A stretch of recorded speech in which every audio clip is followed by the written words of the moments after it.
Hello, friends. Welcome back to A Better Thing, where we talk about careers, job search, resumes, all the stuff that helps you to find your next thing or a better thing. I'm your host, Jason Roberts, and I'm here with a story that I'm super excited about today.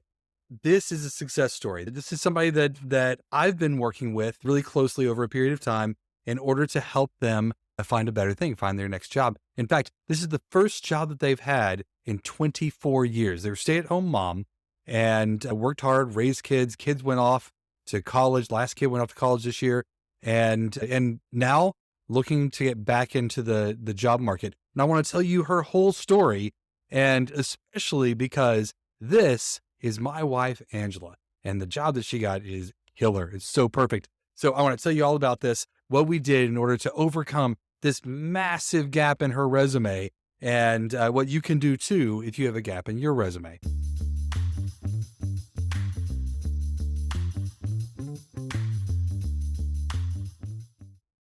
I need to ask for your help. If you could do me a favor, hit that subscribe button.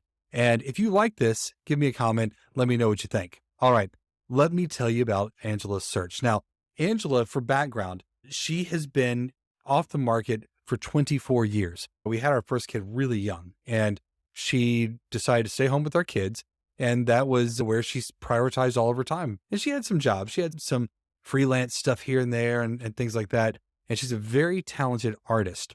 And she went back to school when our oldest child was starting to, I guess, her senior year, starting to get a little bit older. And we were like, we can see the end of the road. And she thought, I really wanted to have a career. In fact, she stayed at home when I had this massive career and got to travel all over the world. And we thought that she was going to go travel the world with me, but didn't end up doing that. She wanted to have her own career.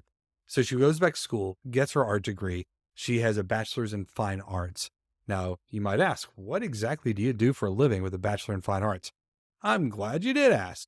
There's not a lot. It's hard. It's hard to find a day job. Now, there's graphic designer gigs out there. I'll tell you the best way to find a job as an artist. If you draw and you want to be paid to draw, the medium that pays the most to draw on is human skin. Tattoo artists too, really, right now. And I don't know if they make a ton of money. I don't have any visibility into that. But I know that's the place where you can actually do art the most often and get paid. But Angela looked high and low. We looked for all sorts of jobs. We found one job, and in my video that I recorded on how to find the hiring manager, I used her example there where we thought this was a long shot. It was a really cool gig where what she was trying to do was work for Michaels at the time. It was actually Michaels, and she wanted to be a product designer. So that means she had to understand the trends and things on crafts and help design products. And we have some products that we sell specifically.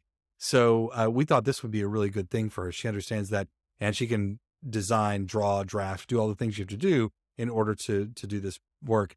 That didn't work out. We did hunt down the hiring manager and reach out to the hiring manager though. And that was great.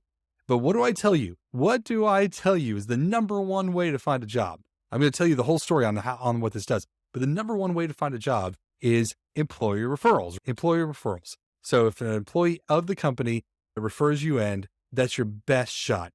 Angela really didn't have a network. She hasn't worked in a long time. And my network is actually pretty good. If you connect to me on LinkedIn, I'm connected to 5,000 other people, and a lot of those are recruiters.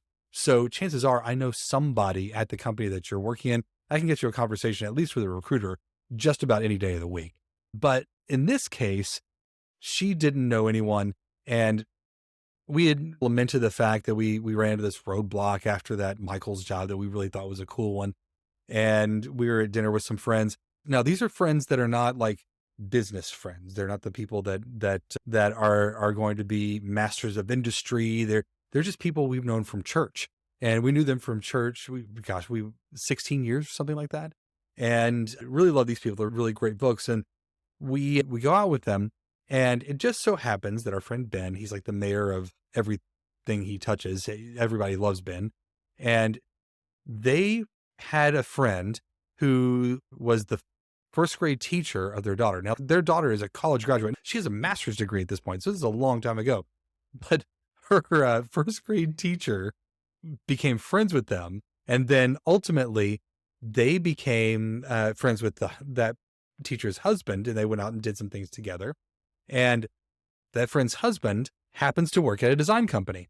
And Ben said, "Oh, I know this guy." And he sent an email while we're at dinner. He just sent a message and said, "Hey," I think it was a text actually. Sends a text and says, "Hey, my friend Angela is looking for a job. Would you talk to her?"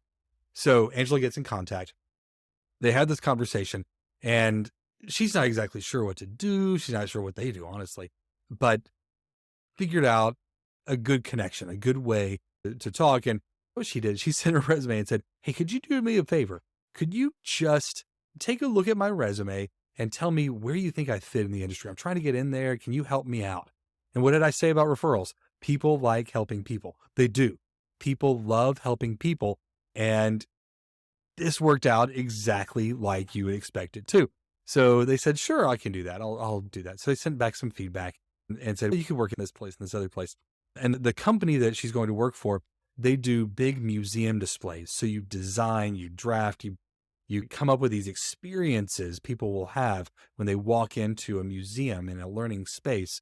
And they do this for, believe it or not, there are museums all over the place. I didn't know this, but there's 200 museums here in the Dallas area where I live.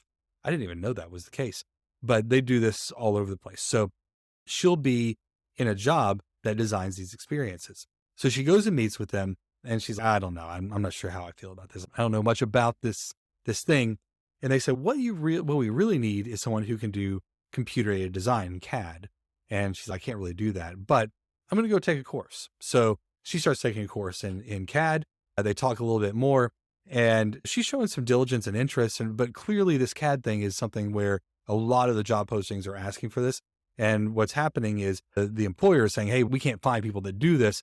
And she's, "I can learn that." And she shows some things like that she's done. She's used some other software, SketchUp and some other things like that, brings that forward and says, "Here's some things. I built a greenhouse in my backyard, and here's the sketches I used to do that. They're beautiful. They're perfect." They were on an iPad, which is just as good. So they're like, "Oh, we could use that. That's pretty good. It's in line with what we normally do." So through a number of conversations, these folks decided to take a chance on her. They did. Now, is she the perfect candidate? When you look at that job spec, does she have everything there? No. That's important to know. The first big takeaway, I'm going to leave you a couple of big takeaways. The first big takeaway is this: if you don't have every skill that is asked for on the job description, apply anyway. Ask for the referral anyway. If it sounds like a cool job, go for it. You can do it. You can get that job. The second thing that we learned is, man, those referrals, it doesn't matter where the referral comes from. It doesn't. We have our friends who just happen to know somebody who knows somebody who is in this company. And that friend helped Angela get into this job. How crazy is that? We're buying them dinner on Sunday, by the way. We are taking care of our referring friends. But yeah, that all worked out. And take advantage of the friendships that you have. Just ask your friends for help, and people like helping people. And this just worked out so perfectly. It's exactly what we wanted. So excited for Angela. I'm so excited for you. Now that you've heard this story, hopefully you're encouraged. Hopefully you're seeing some options, some opportunities in front of you, maybe thinking of some people that you haven't talked to or asked for help yet. This is a great time to do it. I have a question. Who do you know that you think might be able to help you find a job? Who do you know? Because that answer is going to help you find your next thing, help you find a better thing. Till next time. See you later.